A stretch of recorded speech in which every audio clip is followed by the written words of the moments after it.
Boa noite a todos. A paz de Jesus esteja em nossos lares e nossos corações.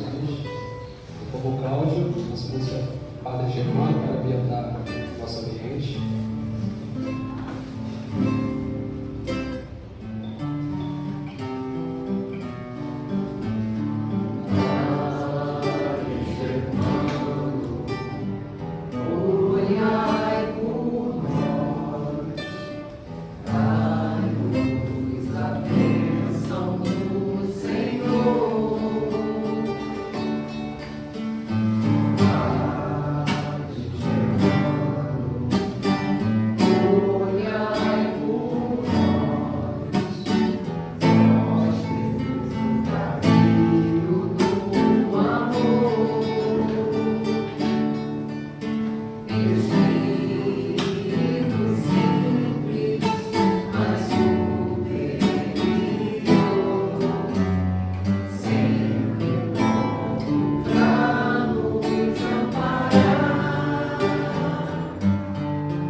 Obrigado, Cláudio. Nossa página de abertura é do livro Caminho, Verdades e Vida, do nosso querido Chico Xavier, pelo Espírito de Emmanuel. E nos diz: velar com Jesus. E voltando para os seus discípulos, achou-os adormecidos e disse a Pedro: então, nem uma hora pudesse te velar comigo? Mateus 26:40. Jesus veio à terra acordar os homens para a vida maior. É interessante lembrar, todavia, que, em sentindo a necessidade de alguém para acompanhá-lo no supremo testemunho, não convidou seguidores tímidos ou beneficiados da véspera, e sim os discípulos conscientes das próprias obrigações. Entretanto, esses mesmos dormiram, intensificando a solidão do divino enviado. É indispensável rememoremos o texto evangélico para considerar que o Mestre continua em esforço incessante e prossegue convocando cooperadores devotados à colaboração necessária. Claro que não confia tarefas de importância fundamental a espíritos inexperientes ou ignorantes, mas é imperioso reconhecer o reduzido número daqueles que não adormecem no mundo, enquanto Jesus aguarda resultados da incumbência que lhe foi cometida. Olvidando o mandato de que são portadores, inquietam-se pela execução dos próprios desejos, a observar em grande conta os dias rápidos que o corpo físico lhes oferece. Esquece-se de que a vida é a eternidade e que a existência terrestre não passa simbolicamente de uma hora. Em vista disso, ao despertarem na realidade espiritual, os obreiros distraídos choram sob o látego da consciência e anseiam pelo reencontro da paz de Salvador. Mas incômodo-lhes aos ouvidos as palavras endereçadas a Pedro: então, nem por uma hora pudeste velar comigo? E, em verdade, se ainda não podemos permanecer com Cristo ao menos uma hora, como pretendermos a divina união para a eternidade? Neste momento, fechemos os nossos olhos, sentimos em nosso coração a presença de Jesus, peçamos ao nosso Pai maior, ao nosso Pai nosso Pai de amor, de misericórdia, de justiça, de alegria, que possamos estar reunidos em Seu nome, juntamente com o nosso querido Mestre Jesus, para que possamos estar mais uma noite ouvindo as Suas palavras, atentos aos Seus ensinamentos, juntamente com a nossa irmã Sandra Mara, que possa contribuir ainda mais com as palavras do Evangelho, com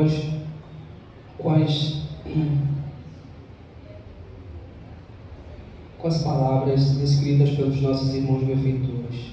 Estejamos atentos, meus irmãos, atentos em podermos guardar dentro do nosso coração, dentro da nossa mente, aquilo que podemos levar, porque temos a consciência de que possamos melhorar o mundo, podemos melhorar e estar em caminho do mundo de regeneração, mas que essa regeneração, essa reforma íntima, começa dentro de nós. Então levemos o nosso coração o amor, a vontade de mudança, para que possamos mudar nossos pensamentos para o bem e seguirmos juntamente com Jesus. Pedimos também, ó Pai, por aqueles irmãos que por ignorância desconhecem a Tua palavra, que por ignorância desconhecem a Sua face. Que esses irmãos sejam despertados, Senhor, e voltem-se para Ti, voltem-se para a luz, para que possamos juntos construir uma vida melhor entre os humanos, entre todos nós na sociedade, para que possamos estar em comunhão com os espíritos superiores e assim estarmos sempre ao lado de Deus. Sendo assim, ó Pai, pedimos a permissão para começarmos os estudos dessa noite. Assim seja, graças a Deus. Sandra, mais uma vez, seja bem-vinda. Fala da sua. Boa noite. Boa noite. Que a paz do nosso Mestre Jesus esteja em nossos corações. E que aproveitamos esse momento, como foi a página dita, nessa aulinha, para a gente estar sintonizado com o nosso Mestre Jesus. E nosso estudo de hoje é o homem de bem na atualidade. Essa passagem do Evangelho, do capítulo 17, Sede Perfeitos, é uma passagem comum que a gente estuda bastante. Só nesse meu Evangelho aqui, que é novo, eu já tenho 4 anos estudando essa passagem. O outro Evangelho, que é muito antigo, que tem mais de 20 anos, então aí já tem bem mais. Então a gente vê que o estudo ele precisa ser repetitivo para que a gente possa assimilar. E o homem de bem é a passagem, eu vou ler só os pontos principais para a gente poder discutir. Então, Kardec diz assim, 3. O verdadeiro homem de bem é o que cumpre a lei de justiça, de amor e caridade na sua maior pureza. Deposita fé em Deus, na sua bondade, na sua justiça e na sua sabedoria. Tem fé no futuro, possuído de sentimento de caridade e de amor ao próximo, faz o bem pelo bem. O homem de bem é bom, humano e benevolente para com todos. Em todas as circunstâncias, toma por guia a caridade. Não alimenta ódio, nem rancor, nem desejo de vingança. É indulgente para com as fraquezas alheias, porque sabe que também necessita de indulgência. Nunca se compraz em rebuscar os defeitos alheios. Estuda suas próprias imperfeições e trabalha incessantemente em combatê-las. Não procura dar valor ao seu espírito nem aos seus talentos. Não se envaidece de sua riqueza nem de suas vantagens pessoais. Usa, mas não abusa dos bens que lhe são concedidos. Finalmente, o homem de bem respeita todos os direitos que aos seus semelhantes dão as leis da natureza, como quer que sejam respeitados os seus. A gente já sabe disso, mais ou menos de qual é salteado, e cada passagem dessa tem um complemento aqui do estudo do Evangelho, mas nós focamos só nesses principais para que a gente faça uma análise. Eu estou dentro dessa categoria do homem de bem? É uma pergunta que a gente tem que se fazer toda noite, né? Por quê?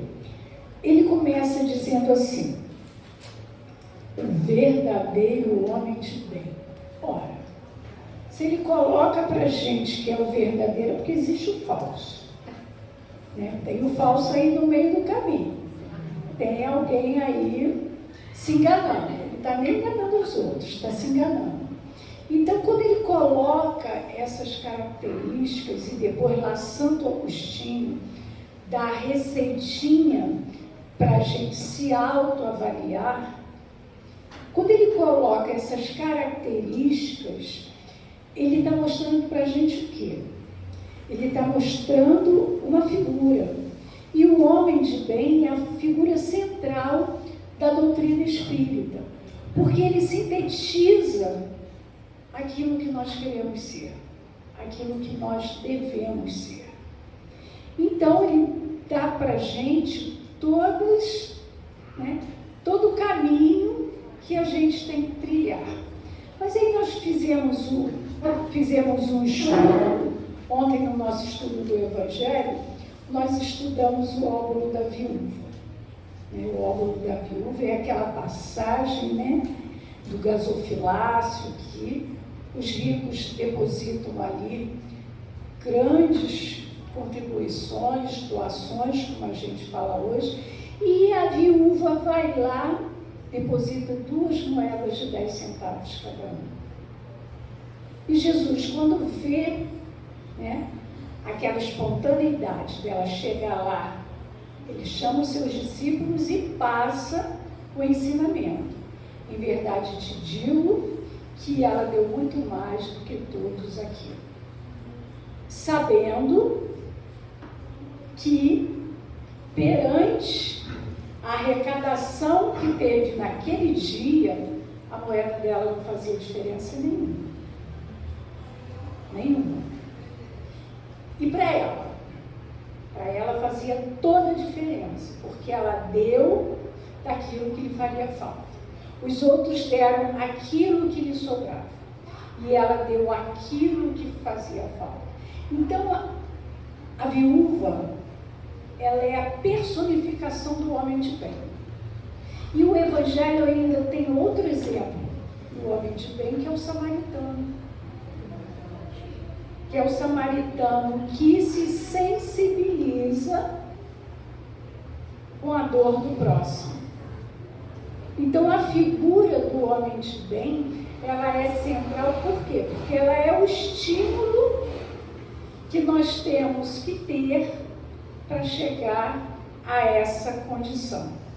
E ele ainda diz aqui que não está enumeradas todas as características, mas se nós tivermos algumas delas, já estamos no caminho. E é interessante porque hoje nós temos um sentimento de caridade desenvolvido em nós. A doutrina nos ajuda a isso, né? Ela nos sensibiliza para que a gente possa ver o outro com sensibilidade e possa atendê-lo nas suas necessidades. E isso é interessante, porque eu fui, deixa eu pegar aqui meu telefone, porque a foto está aqui, eu fui para Blumenau para visitar meu filho, mês passado, estava lá andando na rua com ele, de carro lá com ele, nós paramos num sinal, e eu olhei para o semáforo, e eu vi uma mensagem importantíssima que, naquele momento, me chamou a atenção. Dizia assim a placa: sua esmola é minha dependência. Não compre no semáforo e não dê esmolas. Eu achei interessante. Afinal de contas, o prefeito está certo. Por quê? Porque se nós queremos alcançar essa condição do homem de bem, qual é a primeira atividade que nos engrandece? É o trabalho. A esmola substitui o teu esforço. Mas aí eu fiquei curiosa. E lá ninguém dá mesmo. Lá não dá mesmo. Só vi uma pessoa no semáforo vendendo alguma coisa. Não vi ninguém comprando nada. Aí fui andando lá nas feiras, aquela coisa toda, então isso me chamou a atenção. Eu perguntei, cara, como é que vocês ajudam as pessoas aqui? Porque o nosso sentimento de dar esmola, no caso, né, ajuda, ela é muito forte em nós. Como é que vocês fazem aqui? Aí ela virou e falou assim para mim, aqui a gente não tem necessidade de pedir esmola, porque a oferta de trabalho é muito maior do que a procura. Aqui só fica desempregado quem quer. E esses que vêm para cá, para esmolar, eles não são daqui. Eles vêm fugindo de outros lugares, a maioria deles são viciados. Então, o que o prefeito faz? Quando pega um esmolando, ele vai lá, recolhe e pergunta, se você quiser trabalho, nós vamos te ajudar e vamos dar o trabalho. Agora, se você não quiser o trabalho, nós vamos te ajudar e você vai voltar para onde voltou, de onde veio. Tudo bem, isso me satisfez, atitude correta. Mas e aí? Como é que funciona a fraternidade, a caridade entre vocês? Ora, tem gente que não tem condições de ter um emprego bem remunerado. Então, às vezes, tem filhos e precisa de ajuda. Precisa e nós ajudamos. Ajudamos com cesta básica, ajudamos a quem tem a verdadeira necessidade. Não aqueles que estão viciados em pedir. Então a gente já começa a fazer um paralelo daquilo que nós somos agora para aquilo que nós queremos ser. Por quê? Porque o nosso critério, o primeiro critério do homem de bem é a fé que ele deposita em Deus. O segundo é a fé no futuro. Ora, se nós queremos a evolução moral do nosso mundo, do nosso planeta, obviamente a gente vai precisar do trabalho aliado à educação. Por quê? Trabalho e educação, ele faz a base das conquistas morais e materiais. Então, essa consciência já de uma região diferente da nossa, que a gente está vivendo o momento do nosso país, que é o momento do assistencialismo, né? A gente vê que essa diferença, esse amadurecimento já faz uma região, que é o nosso Rio de Janeiro, para o Santa Catarina ser completamente diferente.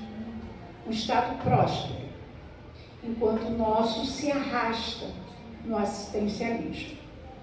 Então a gente percebe que a construção desse homem de bem, ele depende do nosso esforço, do nosso trabalho, da nossa vontade. Nada que venha de fora pode construir quem nós queremos ser. A construção vem de dentro para fora. Então, esse trabalho de construção do homem de bem é a vivência diária. E ele coloca em terceiro lugar, possuído de sentimento de caridade, de amor ao próximo, faz o bem pelo bem. Essa é a chave. Primeiro, eu confio em Deus. Segundo, eu tenho certeza que eu não tenho só essa vida, eu vou ter outras. Então, se eu quero uma vida melhor para o meu futuro, eu tenho que começar a construir agora. E essa construção se fundamenta na caridade e no amor. Então não é porque a gente não dá a esmola que nós não somos bons. Por quê? Porque a fundamentação do homem de bem é exatamente a utilidade que ele tem para o próximo. Então eu só sou útil se eu puder ajudar financeiramente. E se eu não puder ajudar financeiramente, eu não sou útil? Eu não tenho valor para Deus? Então a construção dos valores é em cima desse amor e dessa caridade, dessa consciência em Deus e dessa fé no futuro. É que nem a gente educa criança. A gente educa a criança para ele ter, para ele ser na sua formação um homem digno, um homem de bem. Então nós estamos agora na fase de expiações e provas, nos educando para que lá na frente nós sejamos espíritos valorosos, para que sejamos o homem de bem. E esse trabalho, ele é diário, porque o homem de bem, ele vai buscar a necessidade do outro, porque a necessidade do outro é muito mais importante do que a dele. Ele vai buscar a necessidade do outro sem que o outro precise se sentir humilhado. Porque esmola humilha. E a verdadeira caridade não é o gesto de dar, é o gesto de doar-se. E doar-se é diferente de dar. E nós estávamos colocando, lá em relação à viúva, uma coisa interessante. Por quê? Porque ela dá tudo que tem. Se ela dá tudo que tem, os filhos vão ficar sem. Mas o que sustenta ela? A confiança em Deus. Porque ela sabe que Deus proverá. E se você for digno, se a sua vida for de utilidade ao próximo, Deus vai prover. Deus vai estar lá te sustentando. Então, uma pessoa paupérrima, olha que sentimento elevado que envolve essa figura da viúva. E o samaritano, olha o sentimento que envolve esse samaritano, da confiança em Deus, porque naquela época tinha guerra religiosa, né? Então, não poderia se misturar. E ele fecha os olhos para essa guerra e socorre aquele que precisa, sem esperar retribuição. Essa é outra característica do homem de bem e que muitas das vezes nos impossibilita de fazer mais do que nós fazemos. Porque a ingratidão é algo natural no nosso mundo de expiações e provas. A ingratidão, na realidade, é uma lição que todos nós vivenciamos. Alguns aprendem, alguns não. Por quê? Porque a ingratidão, ela te ajuda ao desprendimento. E se nós avaliarmos a figura da viúva, do samaritano, culminando no homem de bem, é o desprendimento. Jesus está passando para a gente o desprendimento do mundo material, das coisas materiais, que tem valor passageiro. Agora, os valores que nós estamos criando, construindo em nós, são valores eternos. Então, Jesus, ele é um pedagogo, elevadíssimo. Então, ele passa para a gente, através das figuras, parábolas, comparações, ele passa para a gente a receita do bolo.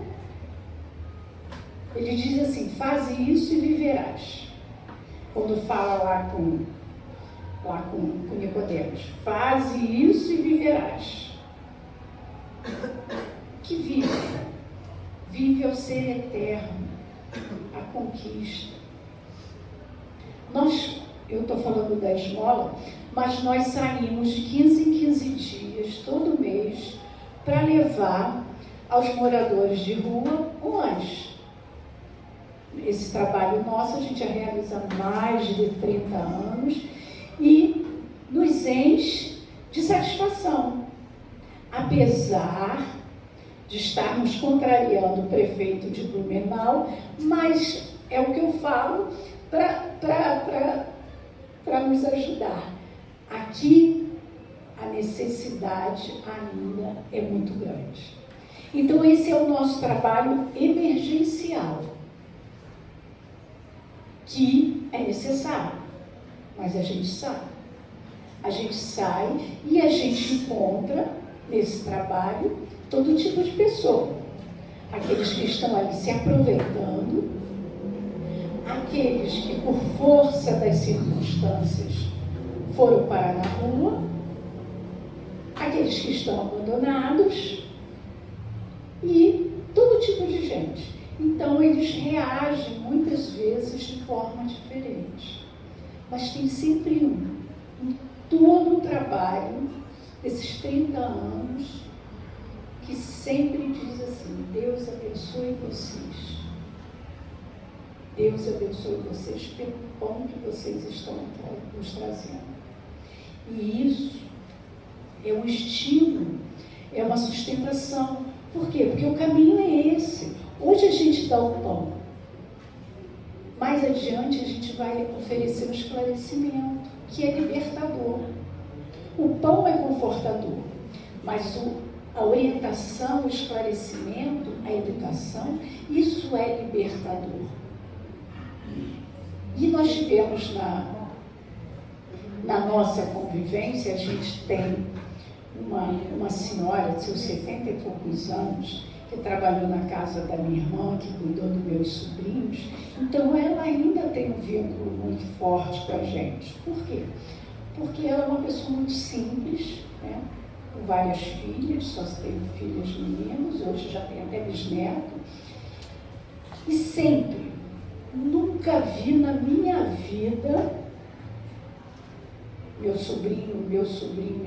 meu caçula tem 43, meu sobrinho tem 42. Então, nunca vi na minha vida Maria faltar um trabalho. E se você chegar para ela e falar assim: Maria, você pode vir aqui em casa passar minha roupa? Claro. Quanto é o serviço? Você me dá quanto quiser. Nunca vi outra frase. Nunca ouvi de Maria um valor. Então, ela é uma pessoa que na nossa família ela tem valor. Então a gente faz por ela o que faríamos por um familiar nosso. Então ela foi limpar, mesmo meu filho morando em Blumenau, a gente chama Maria para limpar o apartamento, para poder ajudar a Maria. Então ela foi lá, aí eu fui lá encontrar com ela. Geralmente eu passo antes, deixo lá o dinheiro, as coisas de limpeza que ela pede e vou embora.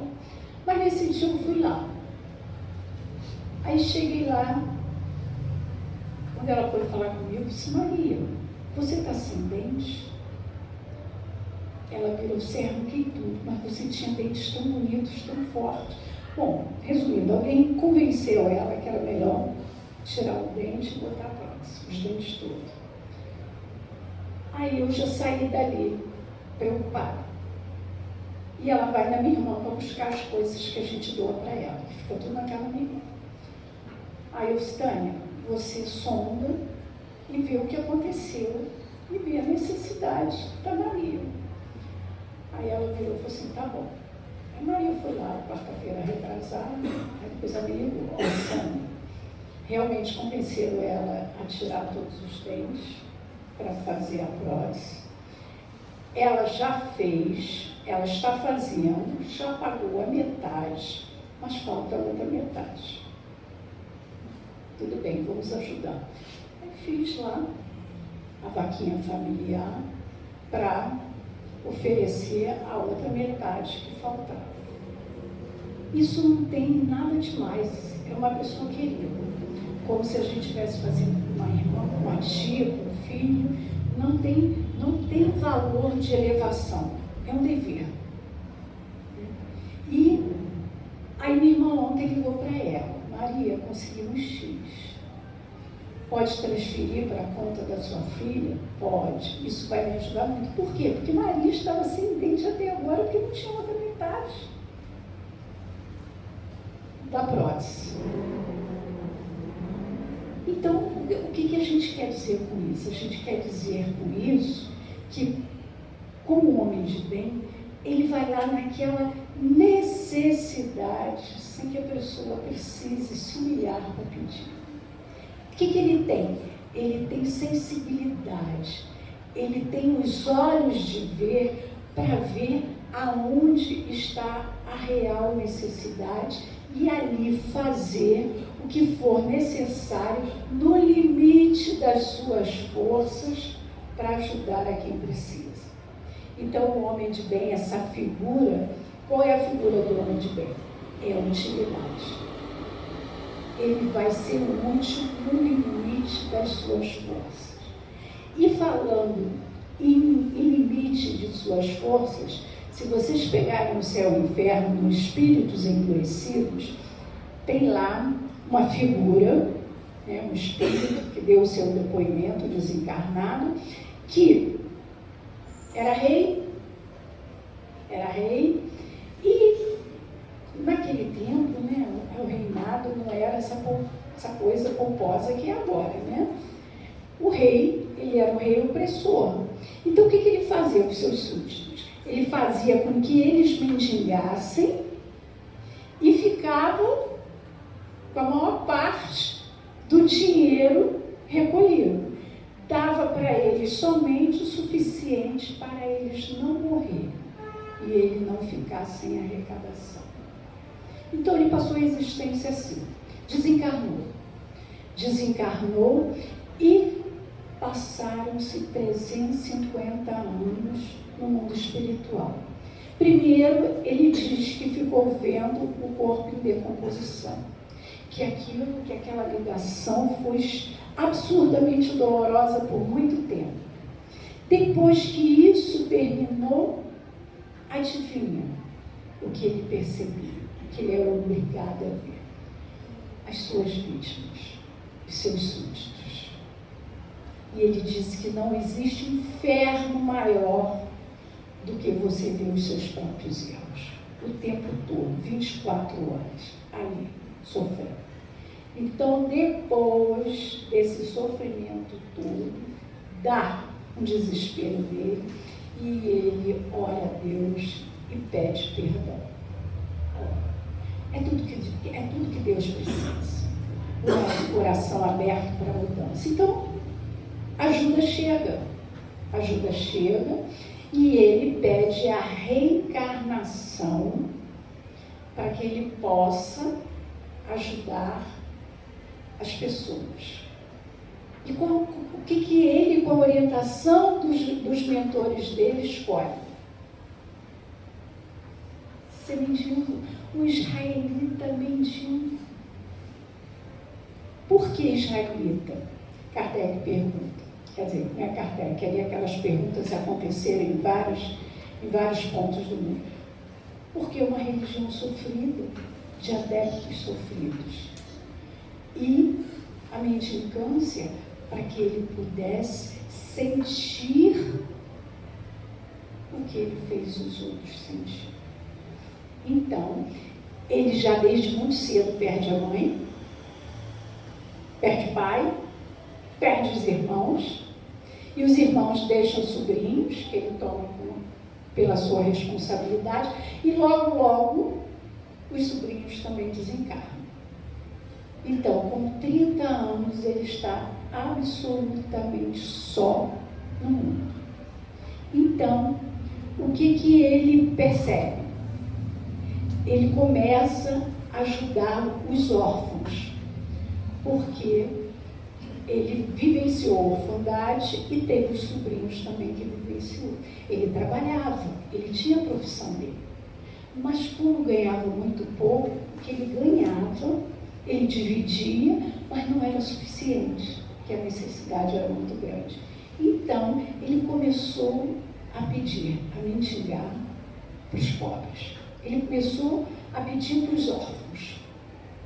Mas aí ele usou da inteligência.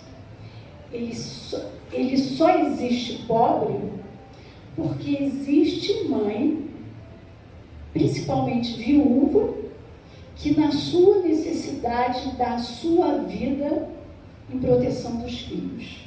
Então elas não comem, trabalham demais, então adoece, morre e deixa os órfãos. Aí ele passou também a cuidar das viúvas.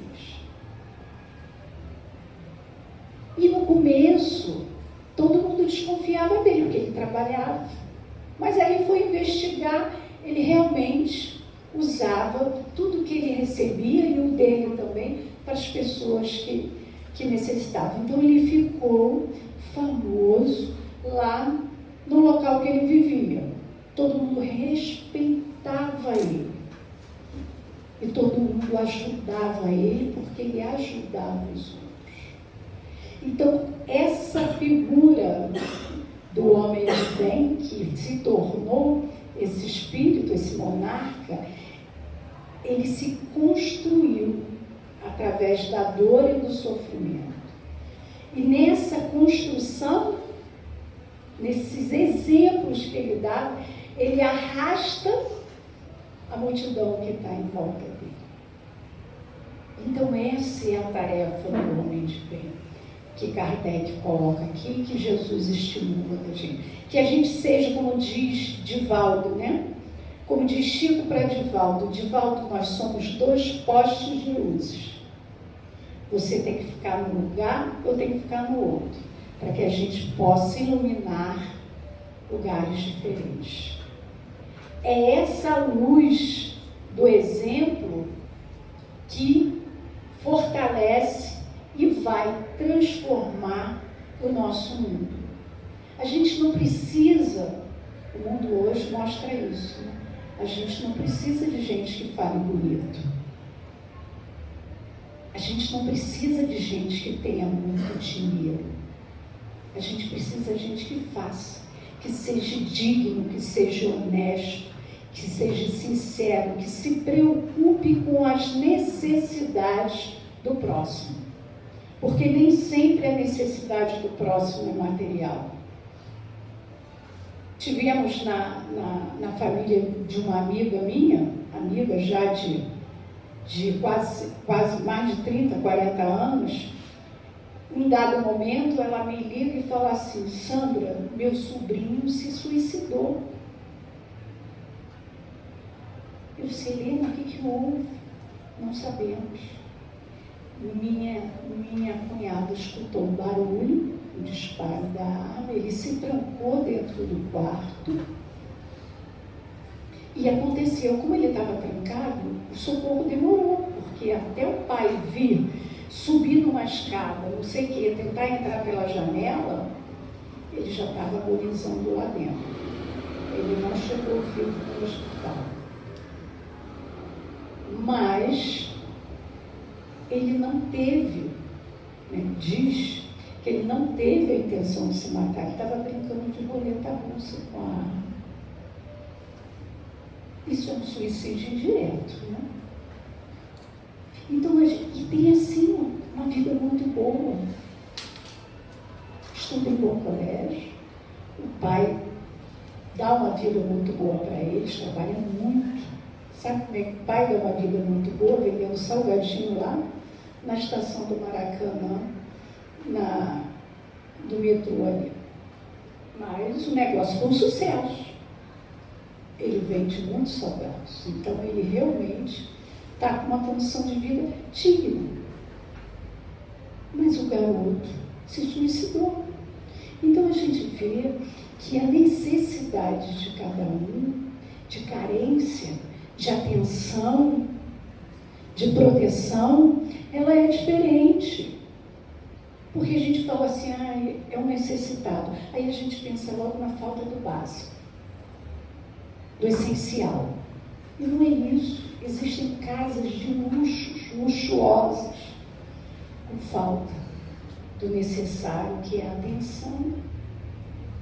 que é o carinho, que é o direcionamento, que é a educação, que é a formação.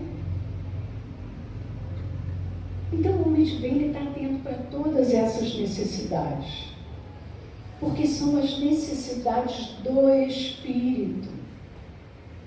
Naturalmente que a gente pode ter condição boa, naturalmente que a gente pode ter casa de praia, ter carro, ter o que quiser, desde que isso não te escravize, desde que isso não te impeça de ser bom. Meu marido diz que tem um jogador lá na Europa que veio da África. E a gente sabe que as regiões lá africanas, elas são paupérrimas. Então ele agora está jogando na Europa e ele ganha muito bem. Então entrevistaram ele e acharam assim estranho, porque ele é a simplicidade em pessoa. Ele diz: toda a folga que eu tenho, eu vou para minha casa. Lá eu já construí 3 hospitais, não sei quantas escolas. Aí começa assim a investigar, porque a gente tem essa mania, né? Querer saber se a pessoa vive uma vida de luz. Ele diz assim: meu relógio é esse aqui, sem marca, porque eu consigo ver a hora dele. Eu não preciso da marca para ver a hora. A minha roupa é essa, eu não preciso de roupa de luxo para andar. Meu carro é o mais simples que tem. Para que eu quero um carro de marca, se esse daqui anda que nem o outro? Tem muita gente precisando de ajuda. E é melhor para mim ajudar do que me encher de luxo, que é a desgraça da criatura humana. Porque a gente vive como se não fosse morrer. E na realidade morre como se não tivesse vivido. Por quê? Porque a gente vai vazio das experiências positivas que a vida nos possibilita. Então, o homem de bem, a viúva, o samaritano, eles são essas figuras centrais que mostram para a gente o desprendimento. Eu posso estar aqui, mas eu não sou daqui. Tudo que aqui me chega é empréstimo. Eu não tenho nada. Eu vou desencarnar e vai ficar tudo aqui. O que eu vou levar? As minhas conquistas, as minhas ações, sejam elas boas ou ruins, mas que a gente possa trabalhar para que essas ações sejam produtivas, para que elas somem na nossa bagagem espiritual, para que a gente já esteja a caminho desse homem de bem, para que a gente não fique que nem o espírito do céu e inferno, que precisou de 350 anos para descobrir que era egoísta, que errou. Mas olha só, quando descobre isso e está determinado, precisou de uma encarnação para consertar. Então o tempo, ele é uma necessidade nossa. Deus dá para nós a oportunidade da reencarnação. E a gente aproveita, se quiser. Depois desse item do homem de bem, o que vem no próximo? Os bons espíritos. Por quê? Porque a relação que ele faz no homem de bem é para que a gente se faça esse questionamento. Eu já tenho essas qualidades? Eu já estou nesse caminho? Por quê? Porque não é o fato de nós acreditarmos na reencarnação, de nós termos consciência da mediunidade, que nos torna já homens de bem. Não, tem muita gente esquentando cadeira no centro que não conseguiu mudar uma vírgula na sua vida. Muitas. Então a gente precisa estar atento. O que ele diz aqui? Bem compreendido, mas sobretudo bem sentido.